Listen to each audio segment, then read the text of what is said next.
Hi, welcome back to the Gabster channel. I'm going to share with you today how I built those amazing Gabster GS11 speakers over a course of 4 months. These are DIY speakers, and I'm going to share with you step by step how they were built right from the beginning all the way till the end, and how you can actually do it as well yourself. These speakers can compete with some of the best DIY speakers, also some of the best commercial speakers that you can spend hundreds of thousands of dollars for. Why are they so special? The inside is built some very inert materials. There's 12 different layers. This is a slice of some of the bottom piece. There's wood, there's rubber, there's epoxy to keep it rigid, there's some sorbicane materials, there's also some different reflective and deflective materials, and on the surface there's also some special layers as well. And on top of that there's more foam and all that, but we'll get to that later.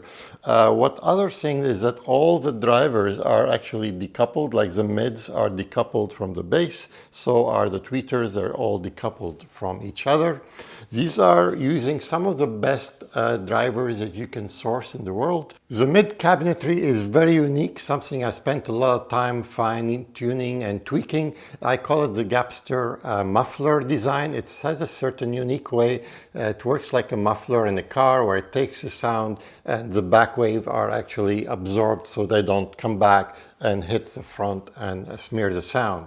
The crossovers are amazing, and they're using some of the best components, and they are outside the unit because we don't want them to get basically bombarded by the waves and being affected by the sound. And also we spent a lot of time tweaking the crossovers. We'll get to that also as well. I took some measurements. Like I said, this is something you can build, and we're going to show you how you can build it. I first started with the Woofer enclosure. Cut about 6 pieces, 3/4 inch plywood, 3 for each speaker. Here I'm working on the front part, doing the opening for the speaker. And this is the mid portion, which is more bracing part with multiple holes.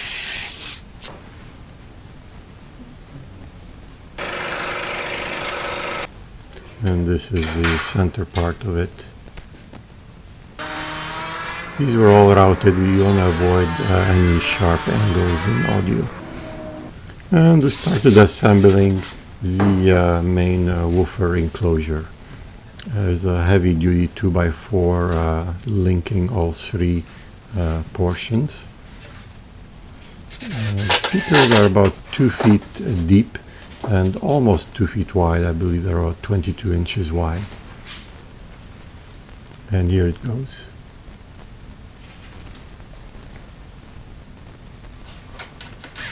Added 1 by 2.5 for the back bracing. Lots of bracing here. 1 by 2s all around. The back is a very important part, so I added a 1/4 inch piece of heavy-duty rubber. On top of that, there was an additional another piece of rubber, which is soft. It's like a shredded rubber. It's actually used as a mat from a hardware store. As always, I like using things that are inexpensive whenever I can, and save some money to leave it for better components otherwise. Both rubber pieces were glued with some spray adhesive. The back portion is always very important. That's the piece that's going to get the grunt of the forces, so it's important to be as dampened as possible. There was an additional layer of plywood added on the outside at the very end as well. These are multiple pieces that I pre-cut of the same rubber, and these were going to be the inside portion of the speaker. We'll be painting all the surfaces with acoustics. Basically, it's rubbery, kind of like a gooey paint, so it's actually very easy. It doesn't slump.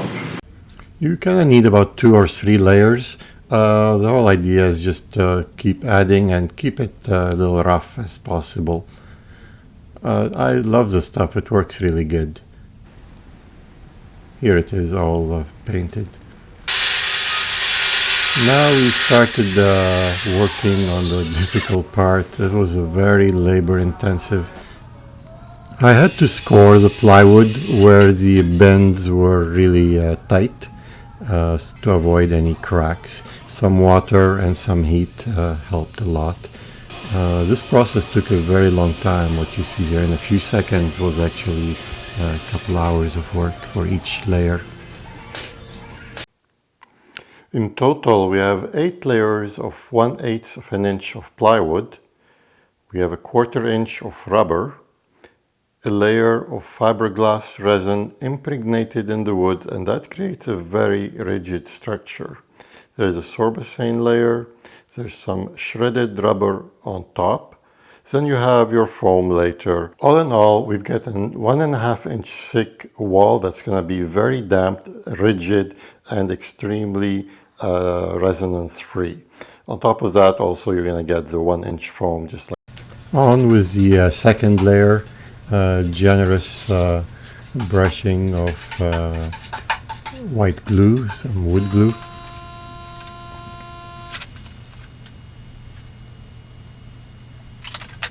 Would have been nice to have those industrial presses where you can put all your sheets at once and give them one good press.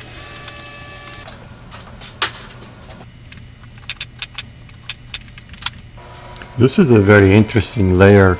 It's almost like sorbicane, but it's actually blue skin used in construction material. I did some accelerometer testing on it and it worked out pretty good.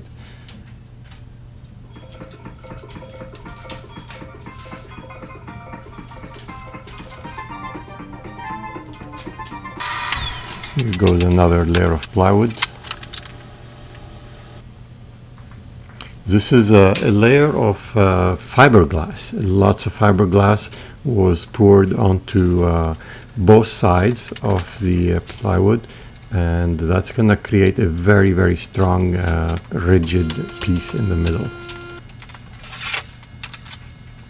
Very stinky material, that's why I'm having my respirator on for this.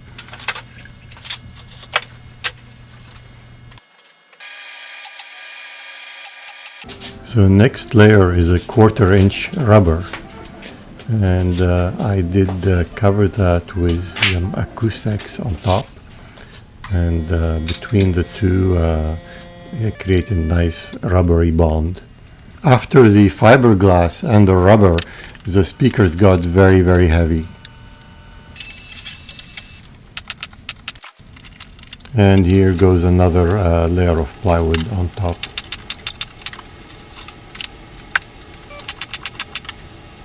This is the very back plate to cover the back. Also makes the back even thicker. And the very final layer had to be mostly glued. I did not want to put nails in it. So there was a lot of scoring in that piece to make it go a little easier. The next day I was ready to start trimming all the edges and make things flat. Big 4-inch drill. I'm drilling the port here.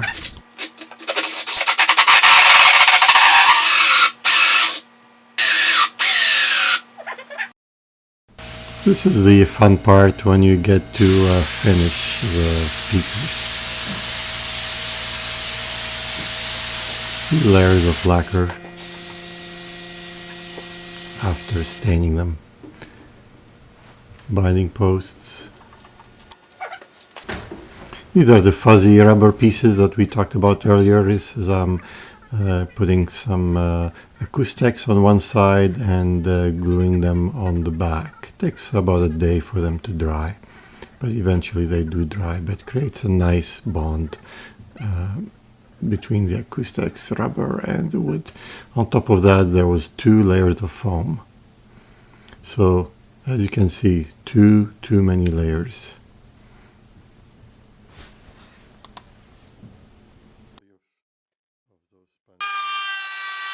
some pieces of walnut to make the front part of the speaker. Glue up here. It's close to a 1-inch thick walnut with the 3/4 plywood. Makes about 1 inch and 3/4 thick for the front, which is pretty impressive.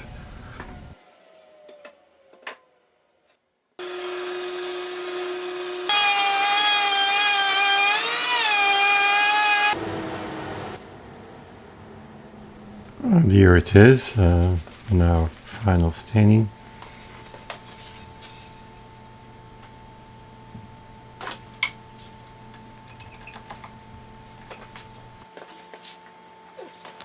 Here you see the down firing port and the special legs.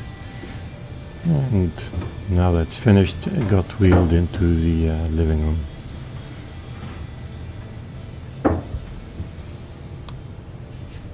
On to building the mid-range enclosures. Quick overview of what we're going to be building so you get an idea what's going on into the video. This is the audio muffler system. It's like a cone perforated, and then there is another slightly tilted cone on top of that with insulation in between. The idea is that the waves go into the perforated cone, get into the insulation and get trapped and start bouncing left and right around. And towards the end there's a reversed cone, and the first cone does not touch the bottom, so the waves can escape from the bottom part and get also trapped into the insulation. I did not have a lathe, so I came up with this idea of using my my bandsaw basically, and on an angle, and cutting multiple blocks that are glued, and that's how this piece was born. It's pretty actually magical.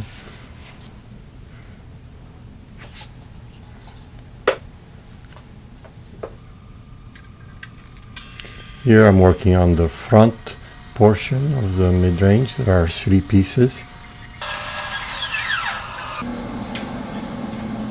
This is the very first front part piece, using a router to make circles with a center spindle in the middle. It's a technique I pretty much use for most of the parts here. Pretty simple.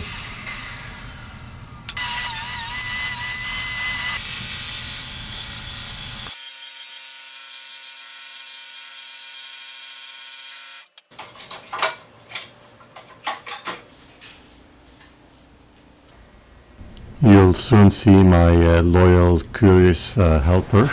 So here we're just gluing up the front part of the speakers. It's 3 layers here, just like this is the other side. I haven't glued it yet. Basically the speaker goes in here, the mid-range, and it goes in here, and this goes in here. Eventually we'll be making a hole in this one, and a hole in this. This goes on top of that. These will be all glued together. I made this automatic sanding system. I got tired of holding the sander. Here you can see the sanded version, and the unsanded version. So yeah, so it looks much better.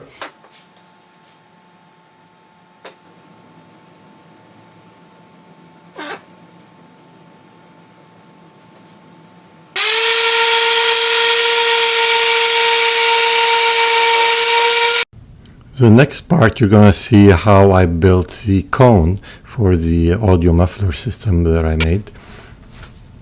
Starts with the 4-inch PVC piping. Big slice in the middle.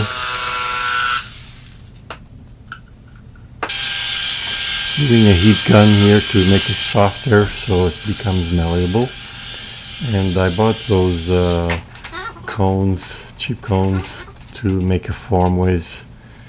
Gets pretty hot and they were flimsy, so I used 2 of them because one is really cooler after a while. Once it cooled down enough, I cut down the bottom and the top. There we go. And I used some PVC cement to glue it.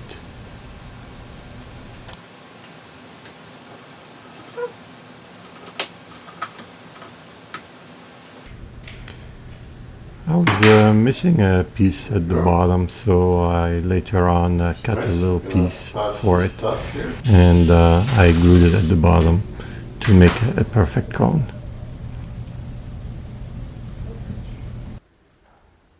So here are the cones, finally finished them. There's two of them.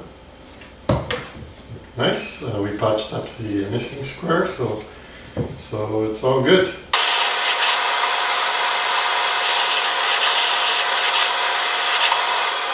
The inside is lined with the mesh and then a layer of fiberglass, and on top of that there was another layer of acoustics to keep the to reduce any cabinet resonance. And this will go in here. So we get this, and then this will go in here.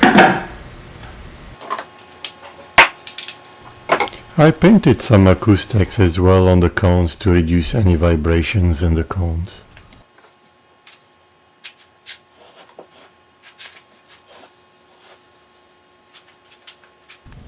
There is a piece of acoustic insulation between the two cones that will be trapping the audio waves from the perforations.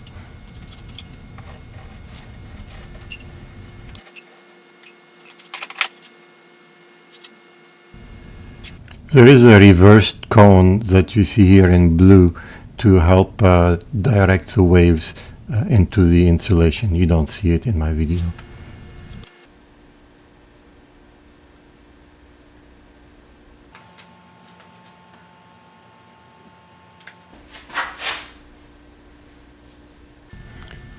Almost done here, putting the final touches.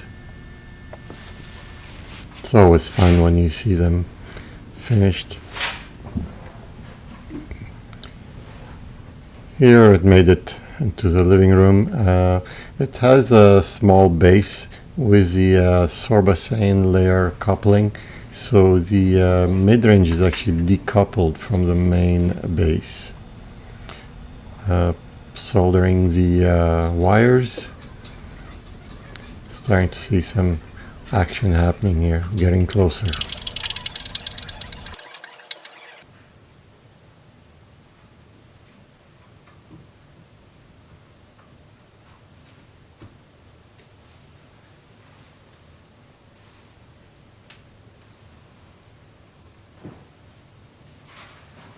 The next part we're going to see how I built the structure for the amazing RAL tweeters. If you remember, there's two configurations, time aligned and one with dispersed tweeter. So the brackets and the connectors are made with a 1/2-inch pipe copper and also some connectors.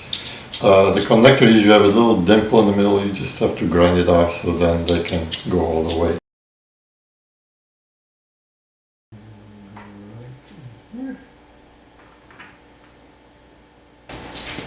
It goes from the back and it goes like this, and basically it holds like that, and now you can